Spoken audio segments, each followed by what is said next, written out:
Kevin Feige, il nous disait jamais rien, donc on posait plein de questions sur qu'est-ce qui se passe dans Spider-Man, qu'est-ce qui se passe dans Doctor Strange, dans The Marvels. Il disait rien du tout. Même chose pour la réalisatrice de The Marvels, elle demande qu'est-ce qui se passe dans Miss Marvel, rien du tout.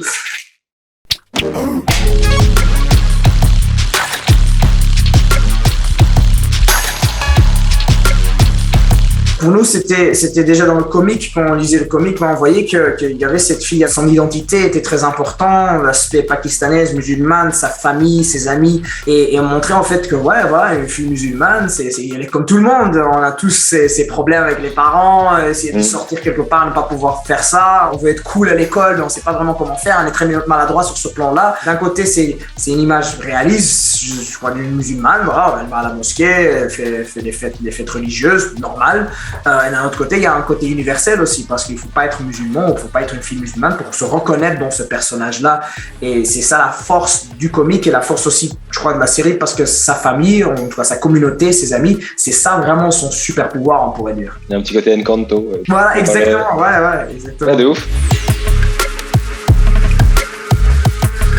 Quand on était en train de faire le montage de Bad Boys 3 en 2019, c'était le moment où il y avait Spider-Man qui sortait, le deuxième avec Tom Holland, il y avait Endgame, donc voilà, on parlait que de Marvel et on se disait, c'est quoi la prochaine étape? Et la prochaine étape, ça devait être un Marvel parce que c'est le plus grand dans le biz, tu vois. Et on était un peu en train de déconner, moi et Bilal, en disant, ça doit être un personnage musulman, bien sûr, sans savoir qu'en fait, ils étaient en train de planifier cette série-là.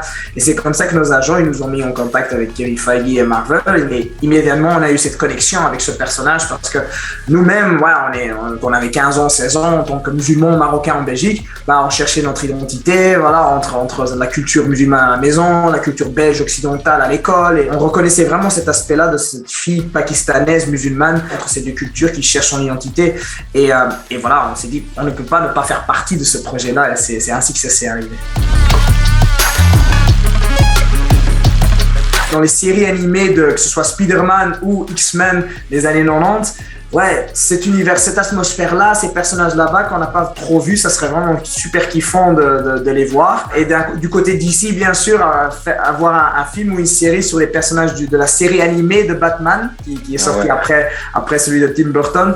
Ça serait super cool. Donc c'est pas qu'il y a un personnage vraiment spécifique, mais c'est surtout le monde et l'univers de ces personnages-là qui parfois est un peu dark. Ça serait bien. Et bien sûr, si on peut faire un Ghost Rider, même avec Nicolas Cage de nouveau, ça serait super kiffant. On sait juste qu'elle sera maintenant dans The Marvels, mais Kevin Feige, il nous disait jamais rien, donc on posait plein de questions sur qu'est-ce qui se passe dans Spider-Man, qu'est-ce qui se passe dans Doctor Strange, dans The Marvels. Il disait rien du tout. Même chose pour la réalisatrice de The Marvels, elle demande qu'est-ce qui se passe dans Miss Marvel, rien du tout.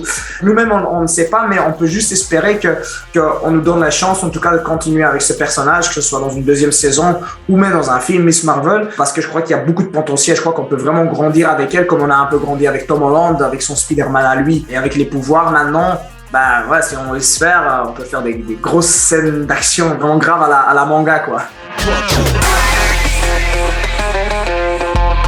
Quand on est producteur exécutif, c'est surtout quand on réalise le pilote, et c'est là où on fait la décision de c'est quoi le style de toute la série. Donc dans le pilote, on voulait déjà qu'il y avait de l'animation, on voulait essayer d'avoir ce côté visuel où il y a par exemple des animations, il y a des textos qu'on lit dans l'environnement, on a les moments de fantaisie pour essayer de transporter ce qui est son imaginaire à elle, de Kamala Khan, à l'écran.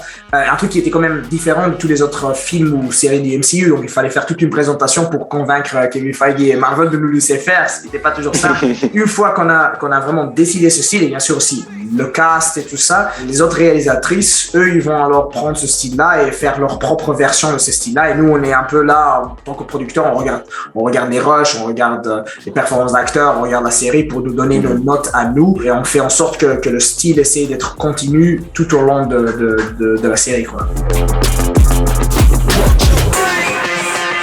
J'étais président d'un jury de jeunes à Gand et j'ai donné à Brie Larson son tout premier prix de meilleure actrice qu'elle avait jamais gagné auparavant, et c'était pour le Film Festival de Gand en 2013. Donc il y a une photo de moi avec elle, et donc ça fait plaisir de voir de 2013 à presque 10 ans plus tard où on a évolué en fait, et voilà, elle est maintenant Captain Marvel et nous on vient juste de réaliser Miss Marvel, donc c'est comme si que la boucle est bouclée. on est en plein montage maintenant, un max de taf, mais c'est vraiment super d'avoir la chance d'être à Gotham, d'avoir Batgirl, d'avoir Batman dans le film. Donc c'est vraiment aussi un rêve d'enfant qui se réalise.